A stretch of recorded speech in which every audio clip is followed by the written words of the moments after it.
that, well, Kevin, it's going to be all right. There's never going to be another war. There's never going to be anything like the Great Depression again. How do you know that? How do you know that? Well, if there is, I've got my food preps. I'm just going to hunt. Guys, do we know our history? Do we know our history here? Do you know what happened during the Great Depression, 1930s, all the way up to World War II? Do you know what happened to the wildlife population? Okay, a little history lesson here for you guys. Whenever Enrique de Soto was traveling through East Texas and doing his exploring, he talked about lines of turkeys, flocks of turkeys that would be miles long, okay? Whenever Enrique de Soto came into Texas, crossed the Sabine River, explored Texas. By the 1930s, the East Texas turkey population was extinct. Same thing with the white-tailed deer population, extinct, almost extinct. Wild turkeys, the wild turkeys we have here in Southeast Texas are not native turkeys. They've been imported and reintroduced because they were hunted out during the Depression and habitat destruction. Early 1900s, everything was clear-cut.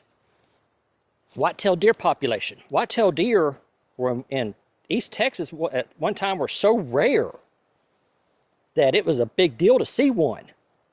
They had to import deer, reintroduce white-tailed deer here in Southeast Texas to get the herds back going again. So it's well, I've got my food preps, I've got a year's worth of food preps, this and that. That's fine and dandy. That's fine. But unless you have a renewable food source, that's somewhat under your control, your food preps are a dead-end road. They are going to run out. They are a dead end. Like you're going down the street, you're driving 40, 30, 40, 50 miles an hour down a dead-end street, you're consuming X amount of calories a day, you're eating so much, just imagine that you're traveling X amount of speed down the road, and the road is this long, eventually you are going to hit the end of the road.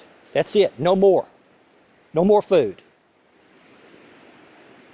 But if you have a renewable resource, like if you have just a few chickens in your backyard, a couple of rabbits, plant you some fig trees, plant you some pear trees, looking at square foot gardening, then you have a renewable food source that does not rely on hunting and then that hunting resource being gone like what happened in the 30s.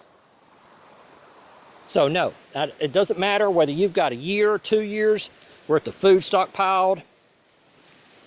That stockpile, unless you have a renewable food source, is a dead-end road. That's just all there is to it. So unless you're investing, buying seeds, stockpiling seeds, working on square foot gardening, if you're in a little house, or if you've got a little backyard, some type of food plot, some type of chicken, some type of livestock, your food preps are a dead-end road. Anyway, I'll talk to y'all later.